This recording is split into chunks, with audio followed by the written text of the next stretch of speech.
Hello, Bob Riekfeld here, preaching and teaching minister of the Spring Hill Christian Church of Royal Oak, Lockney, Georgia, and welcome to another lesson in what I've titled More About Prophecy and the End Times, lesson number 2. Last week, I gave an introduction and kind of gave an overview of the book of Revelation, and talked about how the book of Revelation, although contrary to what many in Christianity believe, is not a chronological history of the church from the beginning until the end.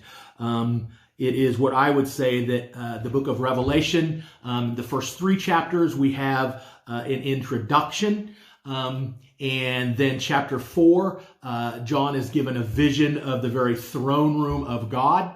And then the rest of the chapters of the book of Revelation are presentations, kind of like in a movie screen, different visions that John is being given of Christian history from the beginning all the way until the last day, the day of the judgment. It's more of not a chronological view, but a parallel or a cyclical view of the book of Revelation. In other words, chapters 1 through 3 is kind of an introduction. And then chapters 4 through 7 talks about the first cycle, about the 7 seals, talks about the first coming of Christ, and asks the question, who's in charge here? And then Judgment Day, and then the final heaven. And then John is shown another vision, the 7 trumpets in chapters 8 through 11. And throughout it talks about, or the question is asked, who's in charge here? And various aspects of church history are given, the persecution against the church, God's people.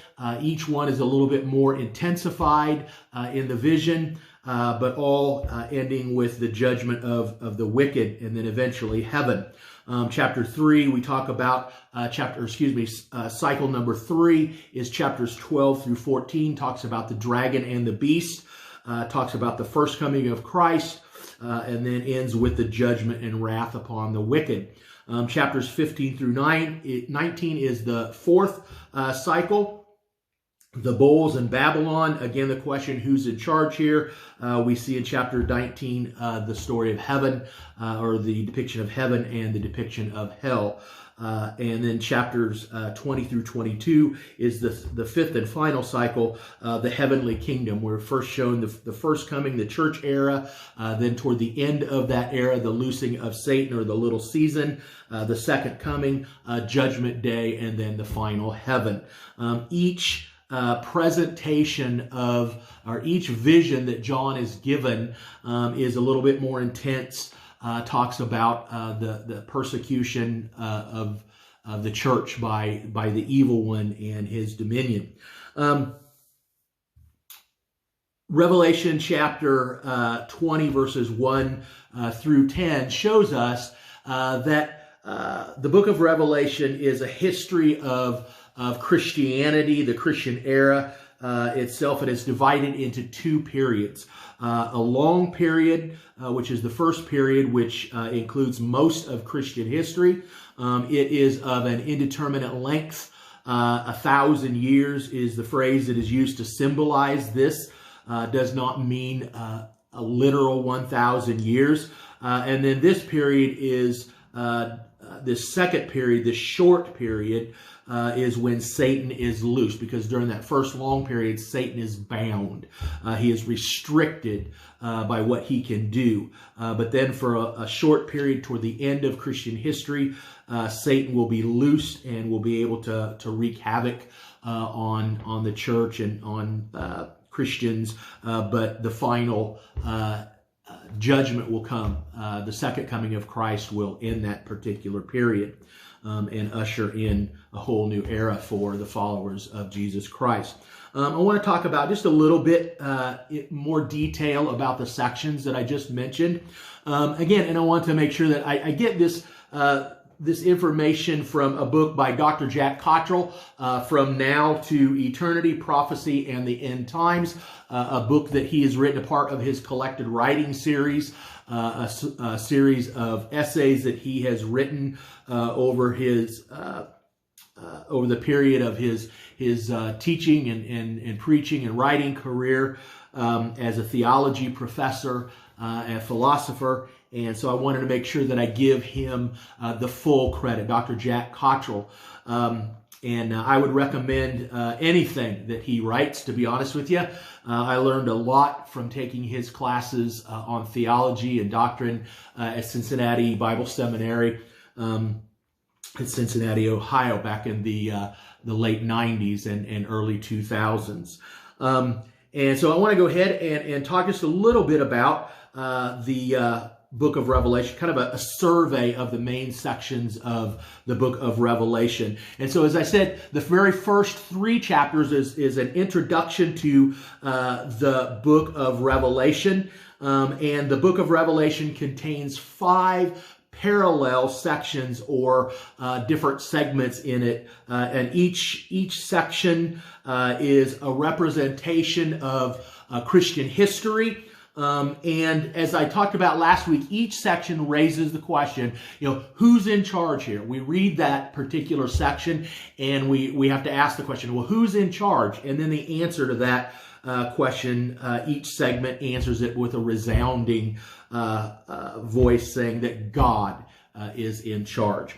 And so I want to, chapters 1 through 3 is an introduction. I want to do a little bit of a survey of the main sections of the book of Revelation. And the first one is in chapters 4 through 7, where it talks about the seals. Chapters 4 and 5 set the scene for really basically the rest of the book of Revelation. And as we said, remember, John is kind of ushered into this room where he's got this big cosmic type of a screen, and he is shown history in separate visions. But at the very beginning, John, in a vision, whether he is literally brought there spiritually or just in his mind, we really don't know. But in one way, he is ushered into this heavenly throne room we see in these things. And this is where this series of 5 revelations will be given to him after he is humbled by witnessing this vision of God on his throne and being in his presence. Chapter 6, verse 2 pictures the beginning of Christian history.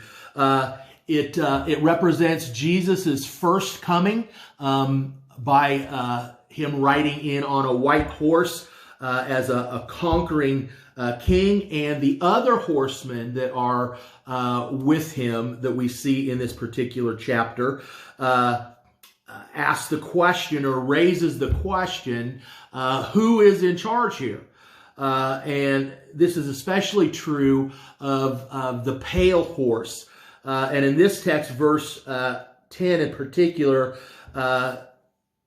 talks about the anguish of Christians and the suffering of Christians everywhere. And so the main theme is suffering and persecution, and the martyrdom of Christians, the martyrdom of Christians all throughout history. And the answer to the question of who's in charge here is God is in charge. And you'll find that that's the answer to that question all throughout the book of Revelation. Chapter 6, verses 12 through 17 describes the judgment day. And chapter 7, verses 16 through 17 describes our final heaven. And so this is then the end of the first cycle. Then chapters 8 through 11 gives us a picture.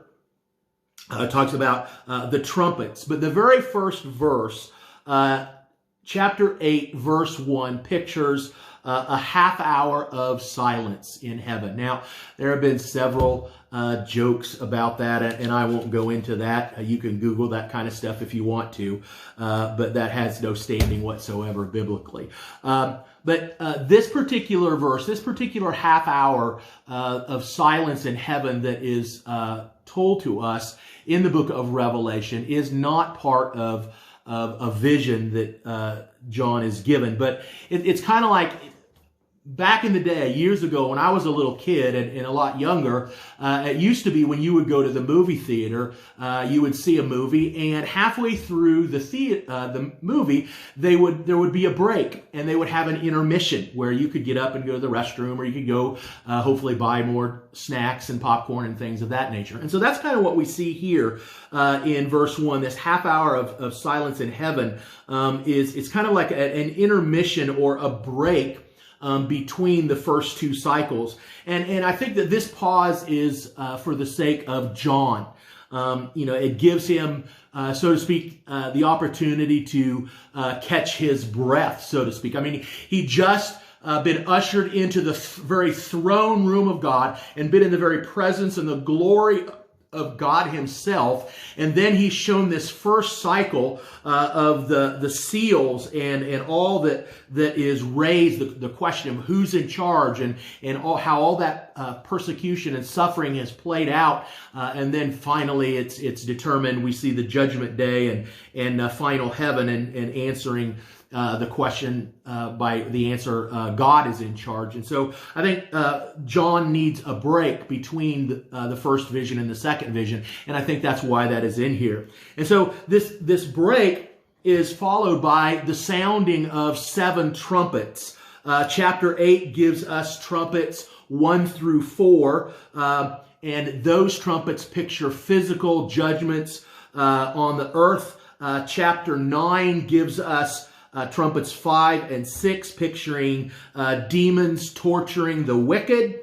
And chapter 9, verses 20 and 21 suggest that the purpose of these torturing, these calamities, is to lead the wicked to repentance. And the question of who's in charge here is raised again throughout this section, and especially in chapter 11, which focuses on the church. The two witnesses in chapter 11, verses 3 through 6, are probably the church as its members go out 2 by 2, bearing witness to Christ to the world, or in the world. They represent the cause of Christ and righteousness.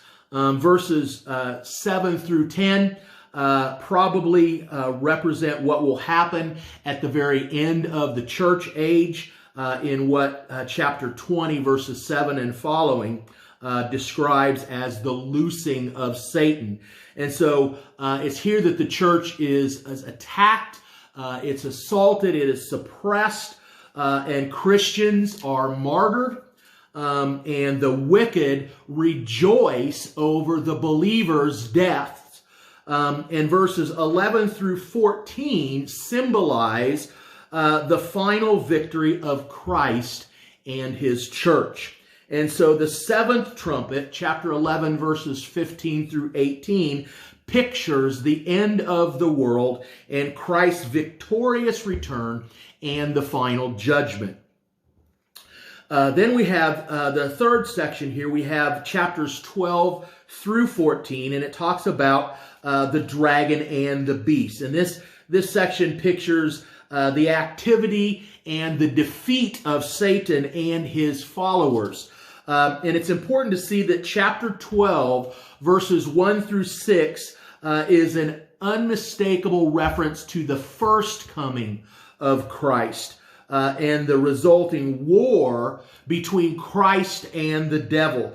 Chapter 12, verses 7 through 17. The angel wars in verses 7 through 9 picture the result of Christ's confrontation with the devil and his demons at his first coming. verses 10 through 12, assure us of Christ's victory and our victory in Him. Verses 13 through 16 picture Satan's futile attack on Israel, and verse 17 shows him turning to focus his attack on Christians. Chapter 13 then symbolizes details of Satan's attack on Christians and raises the question again, who's in charge here? Verse 10 shows us that Satan's punishment is assured and concludes, here is the perseverance and the faith of the saints. And this is the main point of the whole book of Revelation, the perseverance and the faith of the saints. Chapter 14 answers the question of who's in charge here by showing us how all things will be sorted out justly in the end times. Verses 1 through 5 picture the redeemed who have died and who exist as spirits in the angelic heaven prior to the second coming. Verses 6 through 13 announces that the wrath that will come upon the wicked at the second coming. Verses 14 through 20 picture Christ's coming for judgment and wrath upon the wicked. And the clear message is this: God is in charge, and God has the last word. Then we have the next section, chapters 15 through 19, the next cycle, the bowls and Babylon. And it seems best to think that this section is probably limited to the very end of the Christian era. In other words, the segment of history that Revelation chapter 20, verse 3 calls the short time when Satan will be loosed. It's described as 7 angels pouring out bowls of God's wrath upon the earth, inflicting the wicked with plagues. Chapter 15 assures us that Christians will be protected during these 7 plagues. And chapter 16 then pictures these 7 plagues, or these bowls of wrath, that will be poured out on the wicked in the end. Verses 1 through 11 are the first 5 plagues. Verses 12 through 16 then depict the 6th plague and describes the wicked as gathering for the battle of Armageddon, a war between God and Satan, where Satan's forces are doomed. Verses 17 through 21, the 7th plague, picture the second coming of Christ and the destruction of Satan's army, which is described as Babylon. Chapter 17 and 18 back up a little bit and give us a little bit more detail on Babylon and the 7th plague. Babylon symbolizes a culture of hedonism, materialism, the physical world as it exists. The pleasures are all that matters, that type of a thing. Babylon is fiercely anti-Christian. And the wicked are pictured as appearing to have the upper hand. The scarlet woman lives in luxury at the expense of God's people, and Babylon is ultimately, however, destroyed. We see in chapter 18, verse 21. Chapter 19 gives us symbols of the final day of judgment. And here God shows with finality that He is the one that is in charge as He distributes to the righteous and the wicked their just rewards. And they are pictured as 2 kinds of feasts. The wedding feast represents heaven, and the great supper of God represents hell. And the message is, in the final analysis, every human being has the choice of winding up as either a beautiful bride or, as Dr. Jack Cottrell puts it, buzzard bait. In the last section, chapter 20 through 22, is a picture. We're taken back to the first coming of Jesus and His initial defeat of Satan In chapter 20, verses 1 through 3, a special satanic onslaught near the end of the church age. The loosing of Satan again raises the question, who's in charge here? And the question is answered with another clear reference to the judgment day in verses 10 through 15. And the book of Revelation closes then with a lengthy description of heaven. In other words, the new heavens and the new earth, or the redeemed universe in which God's redeemed family will live eternally in their new glorified bodies. That's just a little bit of an overview of the different cycles that are talked about, the different parallel sections in the book of Revelation. Kind of a little bit more detail from the introduction that I gave last week. I hope you have enjoyed this second lesson on prophecy and the end times, or more prophecy and the end times. Next week, we will be talking about the four heavens that are talked about in the Bible. I hope you will join me for that as well. I hope you've enjoyed this lesson as much as I have enjoyed presenting it to you. Again, the information that I get this from is from Dr. Jack Cottrell's book, From Now to Eternity, Prophecy and the End Times. It's from volume 12 of his collected writings series produced by the Christian Restoration Association. I wanted to give him complete and full credit for all of this information that I have shared with you. I hope you have a great rest of the day, and may God bless you.